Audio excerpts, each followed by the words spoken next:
عزت والے لوگوں میں سے ہے، اور جو میں نے فیصلہ کیا ہے یہ درست ہے، اور اس لشکر کی سربراہی سرداری وہ حضرت اسامہ ہی فرمائیں گے۔ آخر ایسا نبی پاک نے کیوں فرمایا؟ اس کی وجہ یہ تھی کہ حضور صلی اللہ علیہ وسلم اب دنیا چھوڑ کے جا رہے ہیں، تو حضور صلی اللہ علیہ وسلم کے فرمان کے اوپر کسی بھی طرح عقل اور دماغ کو آڑے نہ لایا جائے۔ نبی پاک علیہ السلام جو کہہ دیں امتی اس کو سر تسلیم خم کر کے مان لے، اس چیز کا پریکٹیکل ہونا تھا۔ اس لیے حضرت اسامہ جو عمر میں چھوٹے تھے، دیگر بڑے بڑے جیسے صاحب، حضرت عبیدہ بن جراح جیسی ہستی، خالد بن ولید جیسی ہستی، عمر فاروق اعظم، حضرت علی المرتضیٰ، حیدر کرار، اتنے بڑے بڑے صحابہ، تو وہاں حضرت پاک نے ایک غلام کے بیٹے کو، حضرت زید نبی پاک کے غلام تھے، اور اسامہ حضرت زید کے بیٹے تھے۔ اور اگلے رشتے بھی آپ کو بتا دوں، حضرت اسامہ کی ماں کا نام حضرت ام ایمن ہے، اور حضرت ام ایمن وہ ہے جنہوں نے نبی پاک کی پرورش فرمائی۔ یعنی جب نبی پاک اپنی امی جان کے ساتھ مدینے سے واپس جا رہے تھے اور راستے میں حضور پاک کی امی حضور کا وصال ہوا تھا، تو ان کے ساتھ جو خادمہ تھی، جو کنیز تھی، اس کا نام حضرت ام ایمن ہے۔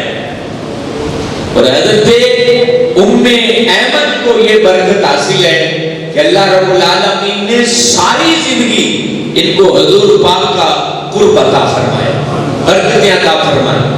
اور حضرت ام ایمن کی شادی جو ہے حضور پاک نے حضرت زید بن حارثہ سے کی۔ اندازہ لگائیں یہ کتنے بابرکت رشتے ہیں۔ حضرت زید نبی پاک کے غلام تھے، ان کو حضور پاک علیہ الصلوۃ والسلام کی غلامی کا شرف ملا، اور بعض لوگ ان کو نبی پاک کا بیٹا بھی کہہ دیتے تھے۔ اس کے بارے میں پھر قرآن کی آیت نازل ہوئی کہ تم میں جتنے مرد ہیں ان کے باپ حضرت محمد عربی صلی اللہ علیہ وسلم نہیں ہے۔ تو یہ کیونکہ بات کو ایک الگ موضوع چھڑ جائے گا۔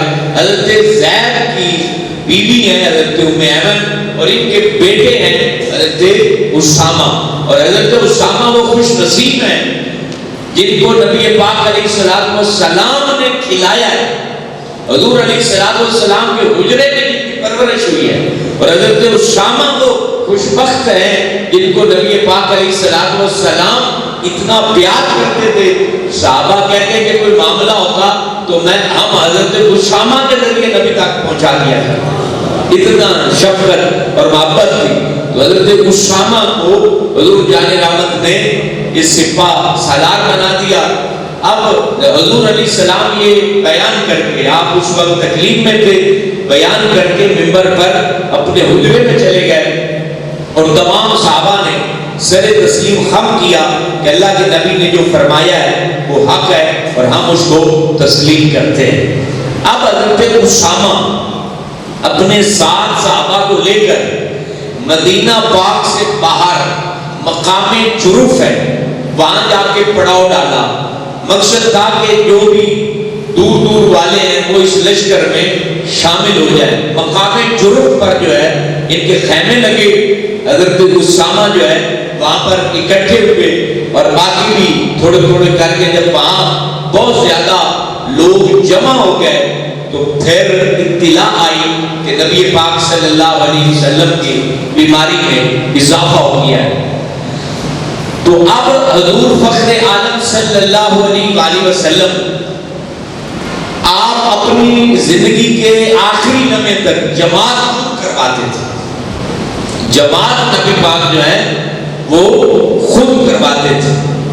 یہ الگ بات ہے کہ آج پیر صاحب نماز پڑھنے نہیں آتے تو جماعت اس نے خاک کرانی، ٹائم ہی نہیں لگتا کہ ہمارے پاس ٹائم ہی نہیں ہے، مرید پیر دبا رہے ہیں، گردنیں دبا رہے ہیں، اور جناب ٹائم نہیں۔ حالانکہ پیر ہو، مولوی ہو، مفتی ہو، یہ لوگ نبی پاک علیہ السلام کے نائب بن کے معاشرے میں زندگی گزارتے ہیں۔ کس کے نائب بن کے؟ نبی پاک علیہ السلام۔ اور یہ گرو گھنٹال تو ہے نہیں کسی اور کا دعویٰ کرے، تو نبی کے نائب بن کے رہتے نا، ہم اس لیے ان کی عزت کرتے ہیں۔ نبی پاک کا کام کیا تھا؟ زندگی آخری وقت تک آپ نے جماعت مصلی پر مسجد نبوی میں خود کروائی ہے. یہ ایک علمی بات ہے جو آپ تک اور مجھ تک پہنچنی چاہیے. تو حضور فخر عالم جان رحمت جب تکلیف بڑھ گئی تو پھر آپ نے حضرت عائشہ صدیقہ کو بلایا اور کہا کہ تم جاؤ اور اپنے باپ سے کہو کہ وہ میری جگہ پر نماز پڑھائے. تو حضرت عائشہ صدیقہ نے عرض کیا کہ وہ آپ کے مصلی پر کھڑے نہیں ہو سکیں گے, ان کا دل بڑا نرم ہے اور وہ آپ کی جگہ پر بڑا مشکل ہے امامت کرائیں. آپ اگر فرمائیں تو میں حضرت عمر سے کہہ دوں یا کسی اور سے کہہ دوں. تو کہا میں نے تمہیں کہا ہے اپنے والد سے کہو کہ میرے مصلی پر جا کے جماعت کروائے.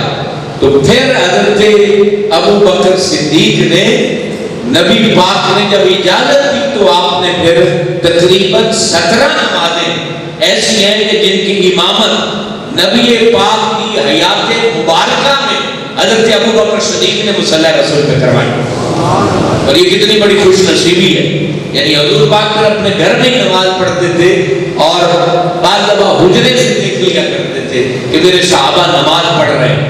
ہاں ایک موقع پر حضرت علی المرتضیٰ فرماتے ہیں شیر خدا کرم اللہ تعالی وجہ الکریم کہ حضور جان رحمت کو کچھ افاقہ ہوا, طبیعت میں کچھ افاقہ ہوا تو حضرت علی حیدر کرار سے کہا اے علی مجھے مسجد میں لے چلو. تو حضرت علی رضی اللہ تعالیٰ عنہ انہوں نے ان کے جو کندھے پر حضور پاک نے ہاتھ رکھا اور حضرت علی نبی پاک علیہ السلام کو لے کر مسجد نبوی میں آئے. نماز ہو رہی تھی, نماز اس وقت ہو رہی تھی. اب حضرت ابو بکر صدیق مصلی چھوڑ کے پیچھے ہٹے تو نبی پاک نے کہا کہ تم یہی رہو, اشارہ فرمایا اور حضور علیہ السلام نے آگے بیٹھ کر تمام صحابہ کی پھر امامت فرمائی اور تمام صحابہ نے حضور علیہ السلام کے پیچھے اس طرح. دیکھو یہ کتنی بڑی بات ہے, چلتی نماز میں امام بدل جانا. یہ اگر کسی کو طاقت حاصل ہے اور اختیار حاصل ہے تو وہ میرے تیرے نبی حضرت محمد عربی ہے. زمانے میں کسی مولوی کو مقصد جتنا مرضی بڑا خطیب ہو, وہ یہاں سے داخل ہو, نماز ہو رہی ہو تو وہ آگے امام بن سکتا ہے؟ نہیں بن سکتا. یہ اگر کسی کو اختیار شریعت میں ہے تو اللہ کے نبی حضرت محمد عربی صلی اللہ علیہ وسلم. تو آپ پھر الغرض کے اپنے حجرہ مبارک میں نبی پاک علیہ السلام چلے گئے. اب جب حضرت اسامہ کے لشکر میں یہ بات پہنچی کہ نبی پاک جان رحمت کی بیماری میں اضافہ ہو گیا ہے تو وہ تمام لوگ جو ہیں اس میں جو بڑے بڑے کبار صحابہ تھے وہ حضور علیہ السلام کی تیمارداری کے لیے آپ کی خدمت میں حاضر ہوئے. اب جب سوموار کا وقت آیا, سوموار کی فجر جو ہے نا, حضور علیہ السلام اس وقت طبیعت ان کی بہتر ہے. اب حضرت ابو بکر صدیق جو ہے وہ اس وقت حضور پاک کے بارگاہ میں حاضر تھے. اب بعض لوگ یہ جن کو تاریخ پڑھنے کا شوق ہوتا ہے اور ضمیر نور سے منور نہیں ہوتا تو بڑی الجھنوں میں پڑ جاتے ہیں. کوشچن کر دیں گے بتاؤ بھائی نبی پاک کے وصال کے وقت ابو بکر کہاں تھے, تو وہ کہاں تھے وہ سن لیں تاکہ آپ کو پتا ہو کہ وہ کہاں تھے اور کیسے کہاں تھے. جب سوموار کی فجر نبی پاک علیہ السلام طبیعت میں جب بہتری آئی تو حضرت ابو بکر صدیق نبی پاک کی بارگاہ میں تو حضور جان رحمت علیہ السلام نے کہا ان کی ایک بیوی, آپ جب مقصد میدان خندق کی طرف جاتے ہیں نا تو اس طرف ایک علاقہ تھا, سخ اس کا نام تھا, وہاں ان کی زوجہ رہتی تھی. تو حضور علیہ السلام نے کہا کہ تم اپنے بال بچوں کو ملاقات کر آؤ, آج میری طبیعت بہتر ہے. تو یہ اس وجہ سے اس مقام پر جو تقریباً 1-2 کلومیٹر دور تھا وہاں اپنی زوجہ سے ملنے گئے تھے اور دوپہر یا سحر یعنی عصر یا ظہر اس کے درمیان میں سوموار کا دن اور 12 ربیع الاول نبی پاک کی وفات ہوئی. تو اس وجہ سے حضرت ابو بکر وہاں تھے اور پھر جب ان کو وہاں اطلاع ملی تو وہ فوراً واپس مسجد نبوی میں مقصد اپنی بیٹی حضرت عائشہ صدیقہ کے حجرے میں حاضر ہو گئے. اب حضرت اسامہ ان کی طرف جو ہے جب یہ اطلاع ملی کہ حضور صلی اللہ علیہ وسلم اس وقت حضرت ام ایمن نے اپنا غلام بھیجا تھا کہ نبی پاک علیہ السلام سکرات کی حالت میں ہیں، تو اس وجہ سے تم اگر سفر کا ارادہ رکھتے ہو تو وہ سفر نہ کرو. تو پھر وہ سفر حضرت اسامہ کا رک گیا اور وہ سارے لوگ پھر مدینہ طیبہ میں کچھ آگے اور کچھ وصال کی خبر سن کے مدینہ پاک میں حاضر ہوئے. اب یہ پیر شریف کا دن ہے اور 12 ربیع الاول ہے. نبی پاک علیہ السلام آپ دنیا کو چھوڑ رہے ہیں. حضرت بی بی فاطمہ زہرا فرماتی کہ میرے بابا نے کہا، کیا کہا کہ نبی جو ہوتا ہے وہ چاہے تو موت کو اختیار کرے، چاہے تو دنیا میں رہنا اختیار کرے.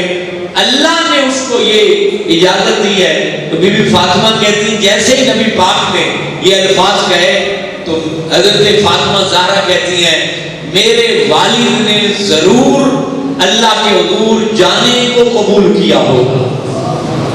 اب اس وقت معاملہ یہ تھا کہ نبی پاک علیہ السلام کے پاس ایک پانی رکھا ہوا تھا جس پانی کے اندر آپ، اچھا یہاں ایک اور بات بتا دوں، جب آپ مسجد نبوی میں گئے تھے نا طبیعت بہتر تھی، اس وقت 5-6 مشکیزوں کا پانی حضور پاک میں ڈالا گیا تھا اور آپ صلی اللہ علیہ وسلم نے افاقہ محسوس کیا تو آپ مسجد میں حاضر ہوئے. اب نبی پاک صلی اللہ علیہ وسلم کے قریب پانی تھا اور آپ اس پانی سے بعض دفعہ ہاتھ لگاتے تھے، بعض دفعہ چہرے کو لگاتے تھے، اور حضور جان رحمت نے جو اپنی چادر مبارک لے رکھی تھی چہرے سے مبارک خوبصورت چہرے سے ہٹاتے تھے، کبھی ڈالتے تھے. یہ سارا سلسلہ کیوں تھا؟ حیران ہوں گے آپ لوگ. یہ سلسلہ اس وجہ سے تھا کہ اللہ کے نبی چاہتے تھے کہ جو نزا کی سختیاں ہیں اللہ رب العالمین میری امت پر نہ ڈالے اور میری امت کے ساتھ اللہ تعالیٰ آسانی کا معاملہ فرمائے، مہربانی کا معاملہ فرمائے. جب سکرات آنی تھی تو اس وقت کی کیفیت یہ تھی کہ حضرت عائشہ صدیقہ کے حجرے میں نبی پاک جلوہ فضل تھے اور حضرت ملک الموت دروازے پر حاضر تھے. اب اللہ کے فرشتے ملک الموت حضرت اسرائیل ان کو کسی اجازت کی ضرورت نہیں ہوتی کہ وہ اجازت لے کے کسی کے کمرے میں جائے یا حجرے میں جائے. یہ واحد ہمارے پیارے نبی صلی اللہ علیہ وسلم ہے کہ ان کے دروازے پر جب آئے تو پینڈو کے لباس میں اللہ کا فرشتہ دیہاتی لباس میں آیا کہ لوگ مجھے غلام سمجھے در مصطفیٰ کا. جب دروازے پر آیا اور دستک دی اور حضرت بی بی فاطمہ زہرا گئی اور انہوں نے پوچھا کون؟ تو حضرت اسرائیل نے کوئی جواب نہیں دیا کہ باہر کون ہے. کیسے بتا دے کہ میں اسرائیل ہوں اور یہ بتا دے کہ میں فلاں ہوں؟ تو جھوٹ تو اللہ کا فرشتہ بولتا نہیں ہے. واپس آ گئی نبی پاک کی سرانے. دوبارہ دستک ہوئی، 2 تیسری دفعہ جب ہوا تو نبی پاک علیہ السلام کے بار بار اپنی زبان سے یہ کہتے تھے بہترین رفیق اعلیٰ ہے، یعنی بہترین ساتھی وہ اللہ ہے. اللہ کی طرف جانے کا شوق، اشتیاق اور محبت یہ حضور پاک بار بار بیان کر رہے تھے. کلمہ طیبہ بار بار پڑھ رہے تھے اور پھر اپنی بیٹی سے کہا بیٹی ان کو آنے دو کیونکہ وہ جس دروازے پر جاتا ہے پھر وہ واپس نہیں جاتا، اللہ کے حکم کو پورا کرتا ہے. وہ کوئی دیہاتی نہیں ہے بلکہ اللہ کا فرشتہ حضرت ملک الموت اسرائیل علیہ السلام ہے. دروازہ کھولا گیا، حضرت ملک الموت دربار رسول میں حاضر ہوئے اور حاضر ہو کے نبی پاک صلی اللہ علیہ وسلم سے عرض گزار ہوئے کہ اللہ کا پیغام ہے، آپ چاہیں تو اللہ تعالیٰ سے ملاقات کریں اور موت کو قبول فرمائیں اور زندہ رہنا مزید چاہتے ہیں تو رب نے یہ پیغام دیا ہے. یہ کائنات ہی ان کے لیے بنائی گئی ہے، جب تک چاہیں یہاں پر رہیں. تو نبی پاک علیہ السلام نے کہا آپ اللہ کے حکم کو پورا کریں، میں اللہ تعالیٰ سے ملنے کا شوق رکھتا ہوں. حضرت فاطمہ زہرا کے کان میں حضور علیہ السلام پہلے کہہ چکے تھے کہ آج جدائی کا وقت ہے. تو حضرت فاطمہ زہرا سلام اللہ علیہ وعلی ابیہ ورضی اللہ تعالیٰ عنہ آپ رو پڑی اور جب دوسری دفعہ سرگوشی فرمائی تو کہا نبی پاک علیہ السلام نے کہ تو وہ خوش نصیب ہے میرے آل بیت میں کہ جو سب سے پہلے اگلے جہاں میں مجھ سے ملاقات کرنے والی. تو پھر آپ ہنس پڑی کیونکہ جوانی میں حضرت فاطمہ زہرا کا مثال ہوا. کتنی بڑی بات ہے. اور نبی پاک پہلے اطلاع اس کی دے چکے تھے. تو حضور صلی اللہ علیہ وآلہ وسلم جب نزا کی حالت تھی تو نبی پاک کی کیفیت کیا تھی؟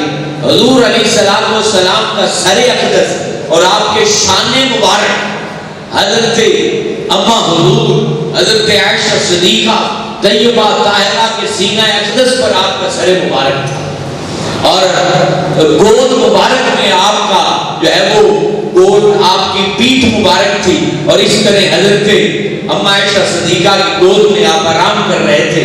حضرت عائشہ صدیقہ کے بھائی ہیں حضرت عبد الرحمن بن ابی بکر، وہ نیا تازہ مسواک بنا کے لائے تو نبی پاک علیہ السلام اس مسواک کو غور سے دیکھنے لگے تو حضرت عائشہ صدیقہ فرماتی ہیں لگتا ہے حضور علیہ السلام مسواک جو ہے نا وہ قبول فرمانا چاہتے ہیں. مسواک لیا اور حضرت عائشہ صدیقہ نے اس مسواک کو اپنے منہ میں چبا کے اس کو نرم کیا اور نبی پاک علیہ السلام کو دیا.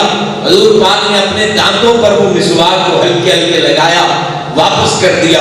اب نزا کی حالت تھی. حضور فخر عالم علیہ السلام کے دربار میں حضرت ملک الموت حاضر تھے. اتنے میں جب دوپہر یعنی ظہر اور عصر کے درمیان کا وقت 12 ربیع الاول کو حضور فخر عالم صلی اللہ علیہ وآلہ وسلم کی روح مبارک حضرت ملک الموت نے جب قبض کی کل نفس ذائقۃ الموت کا وعدہ جو رب کا ہے اس کو پورا کیا تو حضور فخر عالم صلی اللہ علیہ وسلم جب اپنے مبارک بستر پر لیٹے ہوئے تھے اس وقت حضرت ابو بکر صدیق کو اطلاع دی گئی کہ آپ کے دوست امام الانبیاء خاتم الرسول دنیا فانی چھوڑ کے جا چکے ہیں. اب مدینہ پاک کی جو کیفیت تھی وہ بیان کرنے کے لیے الفاظ نہ میرے پاس ہیں نہ اہل قلم کے پاس ہیں ان کو تحریر کر سکیں. وہ چہرہ جس کو حضور فخر عالم کا مبارک چہرہ کہا جاتا، جس کو دیکھے بغیر چین نہ آتا، جن کی زیارت کیے بغیر سکون نہ آتا، جن سے بات کیے بغیر یہ اہل مدینہ کو قرار نہ آتا، اب ان سے بات نہ ہو سکے گی.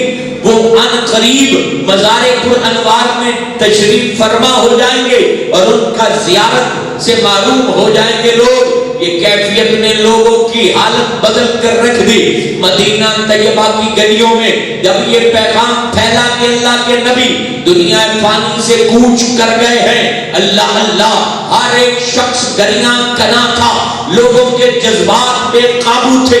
حضرت علی المرتضیٰ شیر خدا کرم اللہ تعالی وجہہ الکریم وہاں حجرے میں موجود تھے اور دیوار کے ساتھ ٹیک لگا کے بے ہوش ہو گئے. حالانکہ بڑے بڑے پہلوانوں سے ٹکر لینے والے حضرت علی المرتضیٰ بے حس تھے اور ان کو اس وقت جو ہے اپنے وجود کی خبر بھی نہ تھی اور ان کو یہ احساس رلائے جا رہا تھا کہ ہمارے پیارے نبی دنیا چھوڑ کے چلے گئے ہیں. حضرت عبداللہ بن انیس یہ صحابی رسول ہیں جن کو خبر ملی کہ اللہ کے نبی دنیا چھوڑ گئے. تو یہ وہ صحابی ہیں جو نبی پاک کی خبر سن کے جن کو ہارٹ اٹیک ہوا تھا. یہ وہ پہلے صحابی ہیں جو نبی پاک علیہ السلام کی جب خبر سنی ان کو ہارٹ اٹیک ہوا، وہ فوت ہو گئے. حضرت عمر کو جب بتایا گیا کہ نبی پاک علیہ السلام دنیا چھوڑ کے چلے گئے ہیں تو آپ نے تلوار نکالی. تلوار نکال کے کہا خبردار کوئی بندہ مجھے آ کے بولے کہ اللہ کے نبی چلے گئے ہیں میں اس کی گردن کاٹ کے رکھ دوں گا. اور پھر حضرت عمر فاروق اعظم، حضرت مغیرہ بن شعبہ، یہ دونوں صحابی حضور پاک کے حجرے میں آئے. جب حجرے میں آئے تو حضرت عمر، حضرت مغیرہ بڑے سیانے بندے تھے، حضرت مغیرہ سے کہتے ہیں اے مغیرہ ذرا دیکھ تو صحیح، نبی پاک بے ہوش ہوئے ہیں، فوت نہیں ہوئے ہیں، یہ بے ہوش ہو گئے ہیں، بہت گہری بے ہوشی میں ہیں، سو رہے ہیں. اللہ اللہ. حضرت مغیرہ رو کے کہتے ہیں اے عمر تمہیں کیا ہو گیا, تمہیں کیا ہو گیا؟ حضرت عمر کہتے ہیں مجھے کچھ نہیں ہوا. خبردار میرے پیارے نبی صلی اللہ علیہ وسلم کے بارے میں کسی نے کہا کہ وہ دنیا چھوڑ کے چلے گئے ہیں. اللہ اللہ, ہر وقت ہر طرف چیخو پکار تھی, رونا تھا, ہر ایک بندہ گریا کنا تھا, ہر ایک شخص اپنے آسرا و سہارا کی جدائی کے اوپر جو ہے وہ رو رہا تھا, آنسو بہا رہا تھا. اتنے میں جب حضرت ابو بکر صدیق کو خبر ملی تو حضرت ابو بکر صدیق جو سب سے زیادہ محبت کرنے والے ہیں حضور فخر عالم صلی اللہ علیہ وسلم کے ساتھ, تو انہوں نے امت کے شیرازے کو بچانا تھا, امت کو اس وقت اکٹھا کرنا تھا, ان کے جذبات کو سنبھالنا تھا. وہ امت جو قیصر و کسریٰ تک پھیل چکی تھی, وہ امت جو دنیا کے اکناف عالم کے اندر پھیل چکی تھی, اس امت کو اس وقت سہارے کی ضرورت تھی. حضرت ابو بکر صدیق جو عظیم الشان تربیت یافتہ تھے نبی پاک علیہ السلام کے, وہ نبی پاک علیہ السلام کے حجرے میں گئے. جب حجرے میں پہنچے تو حضور علیہ السلام کے چہرے سے جب کپڑا ہٹایا, اللہ اللہ, وہ چمکدار چہرہ, وہ روشن چہرہ, وہ نور برساتا چہرہ, وہ حسین و جمیل چہرہ, وہ چہرہ جو بندہ دیکھے تو دکھ بھول جائے, غم بھول جائے, درد بھول جائے, الم بھول جائے, وہ اس کی پریشانیاں بھول جائیں جو حضور کے چہرے کو دیکھے. آج بھی اگر کسی کو خواب میں نبی پاک اپنا چہرہ دکھا دے تو خدا کی قسم ان کے چہرے کو دیکھ کے بے نور کو نور مل جائے, روشنی مل جائے, بے چین کو چین مل جائے, بے قرار کو قرار مل جائے. وہ رسول اللہ کا چہرہ جب کپڑا ہٹایا تو نبی پاک علیہ السلام نے یہاں بیچ میں حضرت ابو بکر صدیق نے بوسہ دیا, چوما. جب دونوں آنکھوں کے درمیان اس جگہ کو حضرت صدیق اکبر نے بوسہ دیا اور چوما اور کہا اے پیارے نبی, تمہاری دنیا بھی روشن ہے, تمہاری آخرت بھی روشن ہے. حضرت ابو بکر صدیق نے مسجد نبوی میں پھر چلے گئے. مسجد نبوی میں سب رونے والوں کو, جن کو ہوش نہ آ رہی تھی, ان کو اکٹھا کیا. اکٹھا کرنے کے بعد کہا اے عمر ہوش کرو, ہم نے اسلام کے شیرازے کو جو نبی پاک امانت دے کے گئے ہیں اس کو سنبھالنا ہے. اور پھر تاریخی کلمات کہے اے لوگوں, جو بندہ نبی پاک علیہ السلام کی عبادت کرتا ہے تو وہ سن لے حضور دنیا فانی کو چھوڑ کے چلے گئے ہیں, اور جو بندہ رب اعلیٰ کی عبادت کرتا ہے وہ جان لے کہ اللہ ہمیشہ سے زندہ ہے, ہمیشہ رہے گا. تو یہ بات جب کہی تو ٹھارس ہوئی, طبیعتیں سنبھلی, اور حضور صلی اللہ علیہ وسلم کے صحابہ پھر اکٹھے ہوئے, اور تمام صحابہ کہتے ہیں پھر اس بات کے اوپر گفتگو ہوئی کہ نبی پاک جان رحمت کا مزار پر انوار کہاں بننا چاہیے.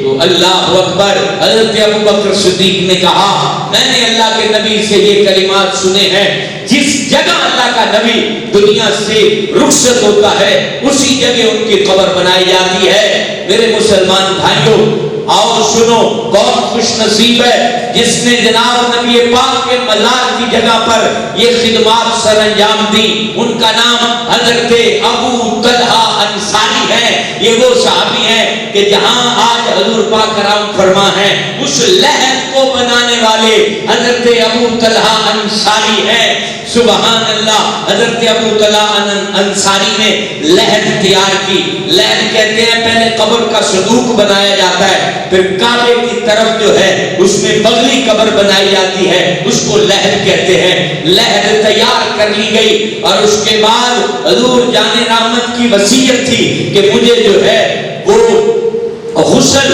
اور کفن کی خدمات میرے اہل بیت اور اہل خاندان دیں. یہ نبی پاک علیہ السلام نے اپنی امت کو بھی سمجھایا کہ تمہارے اندر اتنی تربیت ضرور ہونی چاہیے کہ کوئی بڑا فوت ہو جائے تو اس کو غسل دینے کا تمہارے پاس تربیت ہو, تمہیں پتا ہو. یہ نہ ہو کہ اس مولوی نو سد لو, اس بندے نو سد لو, چاچا تیرا, دادا تیرا, ماما تیرا, نانا تیرا, اور تیرے اندر اتنی بھی حیا نہیں کہ تو اس کو غسل دے لے, اور تیرے اندر اتنی تربیت نہیں کہ تو کینچی پکڑ کے اس کا کفن کاٹ لے. تو پھر زندگی میں بڑی بڑی ڈگریاں لینے کا کیا فائدہ, بڑا پاک نے کہا کہ میرے غسل اور کفن کو میرے آل بیت دے، تاکہ دنیا کے اندر لوگوں کو پتا چل جائے کہ مرنے کے بعد اپنے جو ہے اپنوں کا خیال رکھا جاتا ہے، ان کے حقوق ادا کیے جاتے ہیں۔ تو سبحان اللہ، کون خوش نصیب تھے جنہوں نے حضور فخر عالم علیہ السلام کو غسل دے کے برکتیں حاصل کی۔ ان کا نام حضرت علی المرتضیٰ شیر خدا، حضرت عباس رضی اللہ تعالیٰ عنہ، حضرت قسم بن عباس، حضرت فضل بن عباس، اور اسی طرح جو ہے وہ یہ صحابی تھے جن کو اللہ رب العالمین نے یہ برکت عطا کی کہ انہوں نے نبی پاک جان رحمت کو غسل دیا۔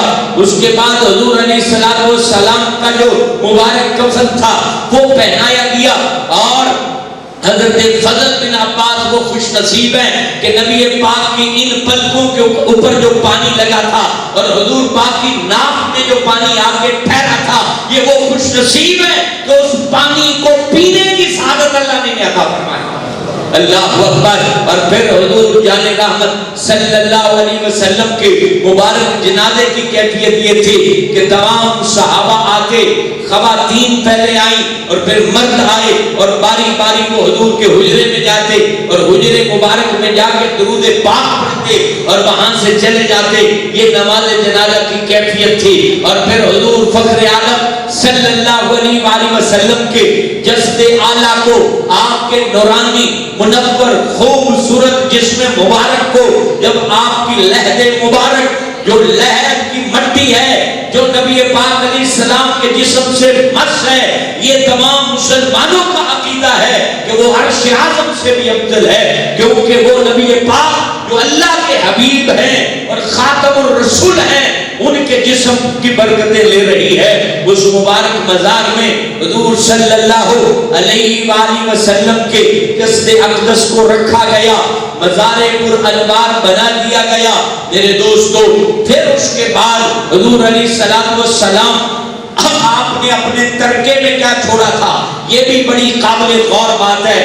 نبی پاک پر جب سکرات طاری ہونے والی تھی تو حضور پاک نے حضرت عائشہ سے پوچھا گھر میں پیسے کتنے پڑے ہوئے ہیں؟ سن لو غور سے، ہمارے نبی امام الانبیاء پوچھا کہ گھر میں پیسے کتنے ہیں؟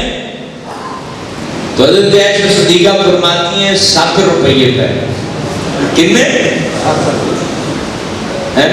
ہم چاہتے ہیں اربوں روپیہ چھوڑ کے مرے، ہماری نسلیں عیش کریں۔ امام الانبیاء پوچھا کتنے پیسے؟ چاندی کے درہم چاندی کو کہتے ہیں، دینار سونے کو کہتے ہیں۔ تو جو چاندی کے روپے تھے، کہا کہ 7 روپے گھر میں رکھے ہوئے ہیں۔ اللہ اکبر۔ کہا کہ وہ 7 لے آؤ۔ جب لے آئی حضرت اما عائشہ صدیقہ تو نبی پاک نے فوراً اس کو صدقہ فرمایا۔